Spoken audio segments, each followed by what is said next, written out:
Todd's in here. Okay. So I'm going to say. All right.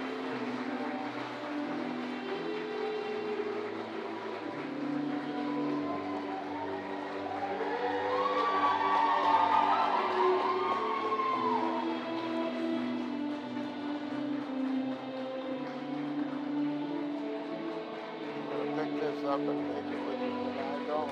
I left a backup copy back there in case. Yeah, but memorize that, yeah. Not quite. Soft memorization.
Good evening, ladies and gentlemen. Our first speaker this evening doing the welcoming address will be our ASB President, Gabriel Anderson.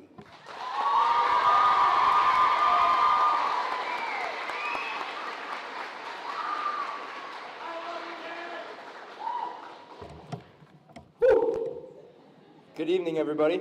My name is Gabriel Anderson, and I am the outgoing Associated Student Body President at Wallace Junior Senior High School.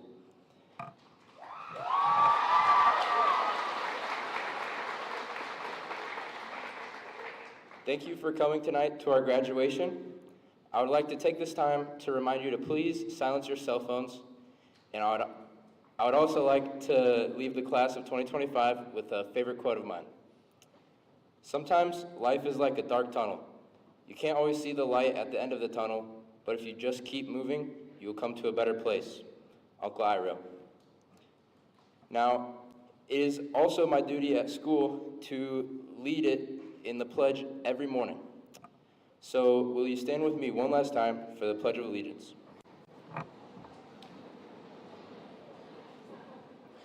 I pledge allegiance to the flag of the United States of America, and to the republic for which it stands, one nation, under God, indivisible, with liberty and justice for all. Thank you.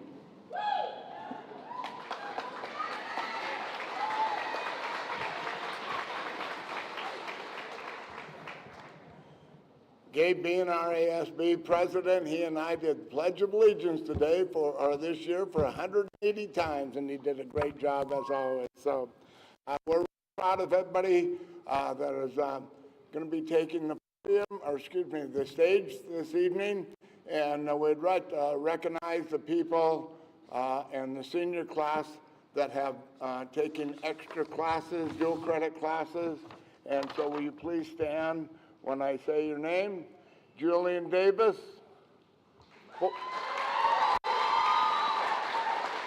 Four credits. 4 credits. Jordan Gardapi. 4 credits. Electra McBrien.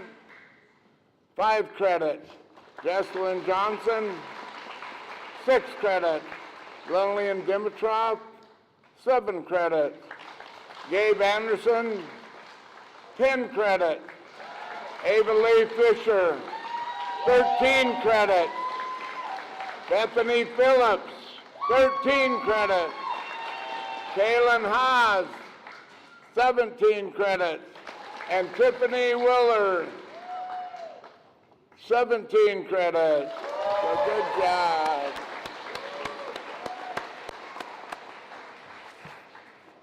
Thank you. Those are credits above and beyond what they have in high school, so they've done an outstanding job. So next now we will have the salutatorian address by Kayla Haas.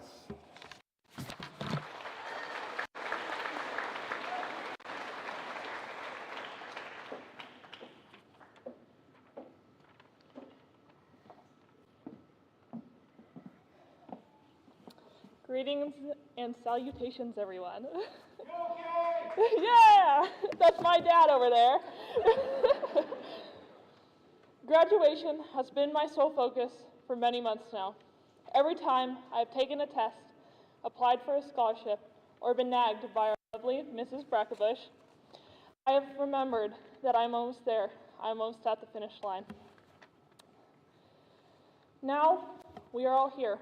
We have all survived high school. I am relieved and happy to be leaving our wonderful school behind. For me, today is about celebrating our growth as people.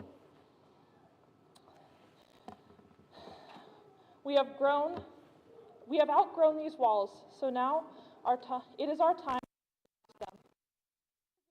Today, we will be able to push forward to become the best versions of ourselves in an open world full of endless possibilities.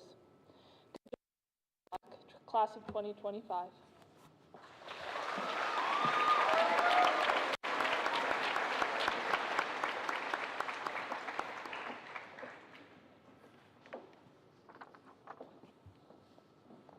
Next, we'll have the valedictorian address by Bethany Phillips.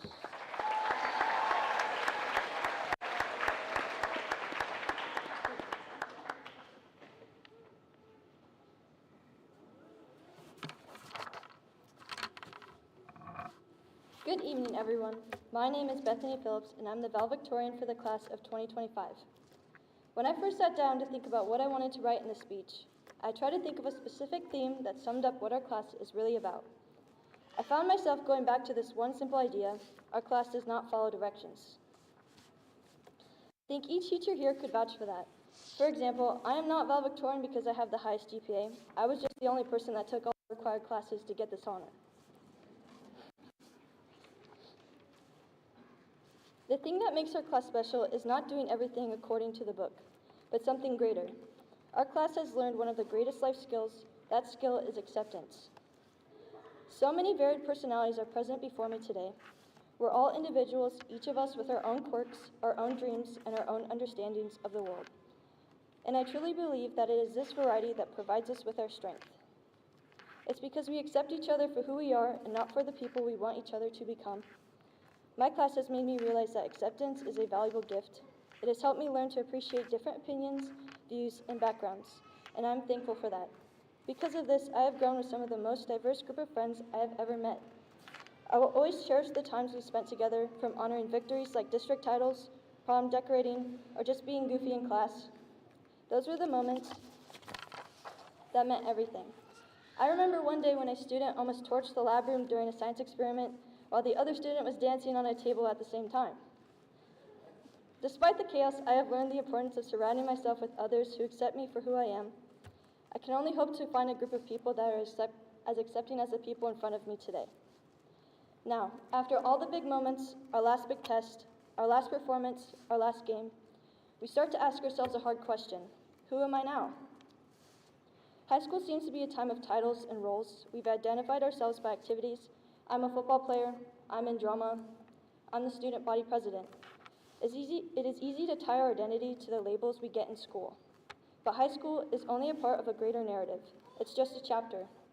The season ends, the crowd stop cheering, and the labels fade away. That's when we start to wonder, who am I without that role?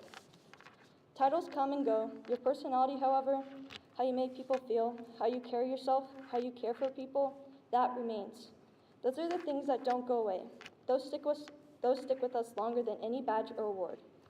Feeling like you had it all and then being back at square one can be scary, but it can induce doubts and fears, but that is the thing. We're never meant to be only the sum of what we do. We're more than our activities or achievements. It might seem like everything is falling apart, but that's the beautiful thing. The beauty of life is that we are always changing. We're always becoming new versions of ourselves. You are more than an athlete, musician, artist, or student leader. You are compassionate, you are motivated, you are innovative, you are imaginative. These are qualities that define us more than any trophy or grade. How you make the people around you feel and the kindness you extend are what truly matter. These are the things that leave a mark on the world. Senior year consists of the last first day of school, last game, last prom. With every ending, a sense of fear for what is next seeps in. But I would like to remind everyone here of something. You are not at the end of a journey, you are at the start of something new. Today is a chance to discover who you want to be, not based on a team, a title, or a GPA. It's based on who you are when nothing has been decided yet. That freedom is a gift. Accept it, be all right with not knowing.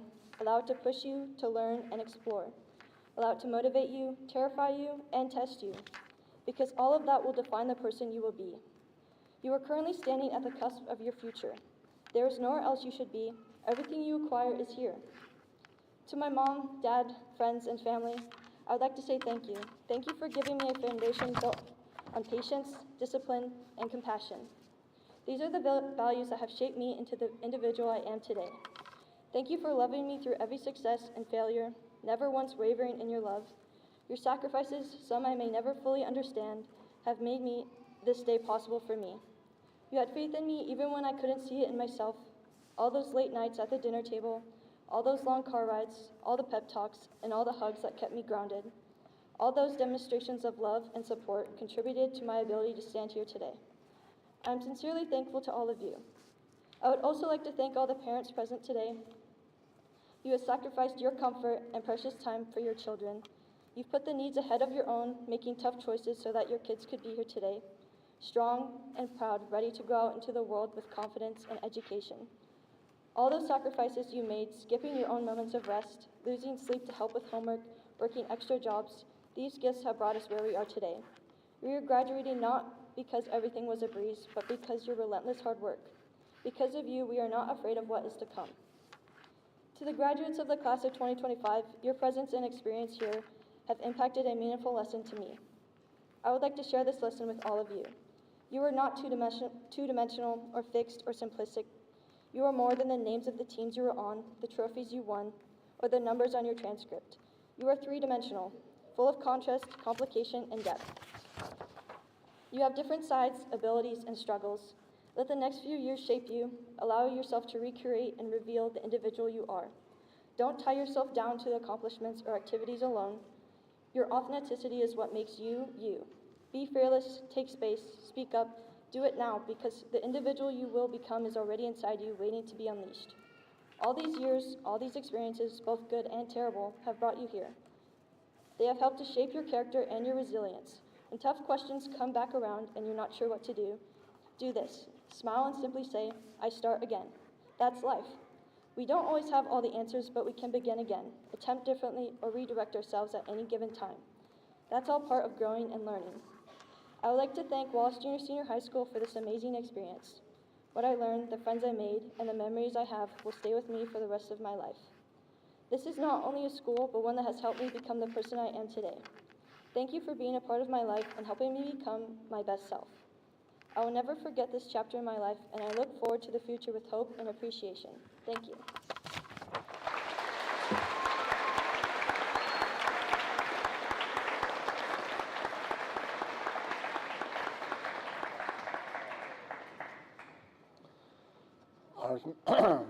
Our next speaker will be the student choice, and this is Mr. Chad Cloud, one of the kids' teachers.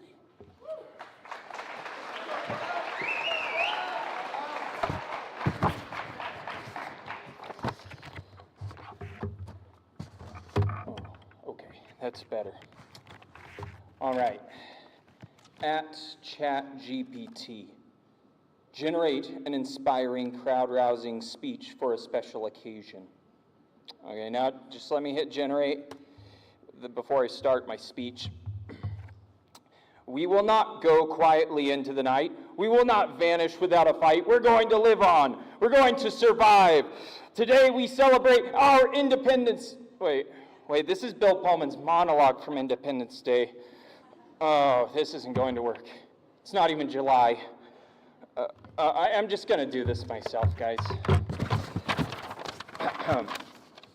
Good evening. I'm Chad Cloud. I teach English, drama, and speech here at Wallace Junior-Senior High School. It's an honor to be chosen to speak on behalf of the graduating class of 2025, and I'd like to start by congratulating you all on making it this far. Earlier this week, your senior prank saw my classroom turned upside down, literally. All of the desks were flipped, my office chair was nowhere to be seen, a fortress of textbooks was built up from the floor, didn't quite have a ceiling, but they ran out of books. My giant vocab flashcards were strewn about everywhere. It was like revenge for making you do vocab because I was like ruminate, all these different vocab words.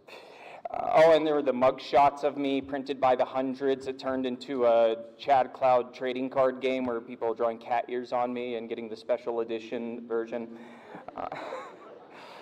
And then there was the beeper, courtesy of Garrett Clark. There's a little tweeter that sounded every 5 to 40 minutes.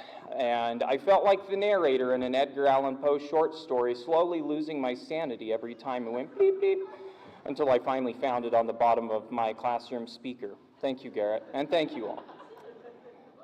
And you know, I was having kind of a rough morning, so you'd think this would have made my day worse, but it didn't. I was grinning from ear to ear like a kid, and most of all when I looked at the whiteboard and saw written up there, "We love Mr. Cloud." So thank you guys. Being a Wallace minor is truly special. The depth of my appreciation to you graduates, the friends, family, and parents who have helped shape them, my colleagues, and this educational institution cannot be overstated. So thank you again. I remember when I first started teaching at Wallace, upon arriving for my interview, I parked in the student parking lot. I didn't know any better. And the seniors of 2015, thinking I was a student probably, tagged my car with graduation paint, red, white, and blue, "Go Miners," and I'm glad I got the job. This was all while I was interviewing, and Mr. Almquist, he gave me the job the same day I interviewed. Thanks, boss. And then I walked out, saw my car. It was like those seniors knew. It was like they knew I got the jobs. So from day one, Wallace and its people have made me feel like I belong. And that's what I want to talk to you graduates about, belonging. Where do we find belonging in this crazy world? You're stepping out of these doors and into the rest of your lives, after all. I used to think belonging was just a matter of age. Get older and I'll understand, I thought. To some extent, this is true. As you age, you should develop a better understanding of yourself and others, naturally finding where you fit in. But then there's everything else: current events, technology, artificial intelligence, economics, the job market, and the metamorphosis of media. Did you know that in 2007, about 1,000 new words were added to the English dictionary? That's a lot, right? What about last year, 2024? 3,200 words. And that's just words. I teach English, and I love words, and even that little collection of verbal magic has my head spinning and their little Merriam-Webster dictionaries swirling around my head. We live in a crazy world, and it's tough to keep up. What's going on? What planet am I on? What's a skibbity? What's more perplexing is the question of a world that tries to siphon human experiences from us. Take the advent of artificial intelligence. It can write essays, create images, write music, and all manner of things. It can seemingly replace the entire creative process. It's tempted me to throw up my hands and say, what could I ever do to match it? Why should I even try? Why should I write? Why should I play music? What can I offer in all of this? Where do I belong? And then I see all you graduates, and I know similar feelings probably hang over your heads as well. You ask yourself, what do I do? I'm one high school graduate. How can I matter when I'm just another atom drifting through this storm of storms? Well, let me alleviate your fears by denying them outright. You are more than a mere atom adrift. Realize that you are alive during a strange yet exciting era, unlike anything we've ever known before. Accept that mistakes do not mark permanent failure, but rather the chance to grow. Take ownership of your experiences and your journey. They are all that you need to find fulfillment and happiness. And finally, believe that nothing can replace you if you chase after a meaningful life and a dream. To that first point, realize that the future and the trials of the modern age are unique, some of them unprecedented. But that's not a bad thing, guys. People have always yearned for adventure and fulfillment, a new frontier to explore. Well, this era is unlike anything before it. You have the chance to be its pioneers if you want. Don't feel lost in the storm. Accept that you are a part of the storm. You are its source and its fuel. If nature carries such force, then let you carry such force in your nature. Life is in you. What greater proof of potential is needed? Harness your fear of the unknown and find excitement in it. As for the challenges, well, Marcus Aurelius said, the impediment to action advances action. What stands in the way becomes the way. Is something standing in your path? Don't see it as an obstacle, but rather a chance to keep growing your story in life. The obstacles don't hold you back, not really. They give you a target to aim for, a ladder to climb, a mountain to scale, and a dream